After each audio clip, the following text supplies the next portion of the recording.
Hi, it's James from UK Transport Board here, just showing you how easy it is to set up your train departure board, straight from arriving in the post to setting up on your desk or your man cave or your shelf in your living room. Thank you. Our boards arrive in the post, fully packaged, fully protected. You can track your parcel in the post, and if anything happens to it, eBay and Every cover the cost for replacement. And we also offer a 12-month warranty ourselves. Once you open it, you'll see that you have your train departure board in here. You have your USB cable as well, and your setup guide. So I'm going to walk you through what this setup guide says. It is really, really straightforward. First thing we need to do is plug this in and this. So I'm just going to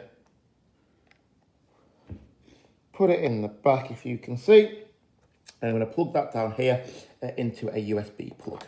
Once my board is plugged in, I just have to wait a few seconds, up to a minute, for the connection to happen via the power supply. And you'll see a startup screen just like this. UK Transport Boards. You can change station settings and that's going to come up with an IP address that will help us when we need to change any stations.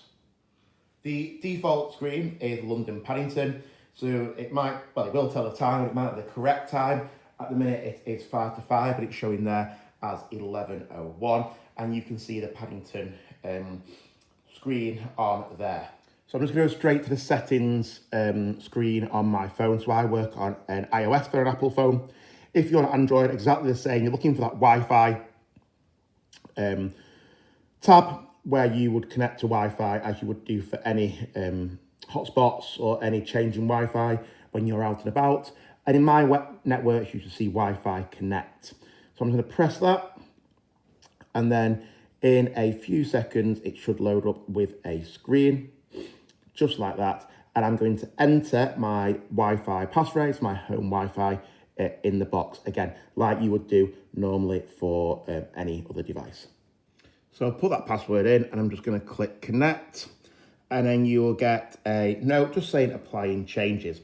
Now what's quite common here is there'll be a few seconds delay, and you'll start to see the actual screen of the departure board freeze, and just give it a few seconds and it should hopefully come up to whatever station was preset, if one was preset. There you go. So that's been preset to Flixton, a local station near Urmston, where myself and Dan live. Okay, so you'll see there on startup that there is a IP address. It's just gone off. So just make a quick note of that IP address, take a picture on your phone, and that is going to allow us to change the station settings as many times as we want, free of charge. And as you can see, a few minutes after, LKC stands for London King's Cross for those southern customers, and that is changed, and you can see it's live there. And that is it. That is how easy it is to set up your train departure board and to also change station. You can do other settings as well, and more become available. And we'll roll them out on our Facebook page to let you know what you can do as we progress.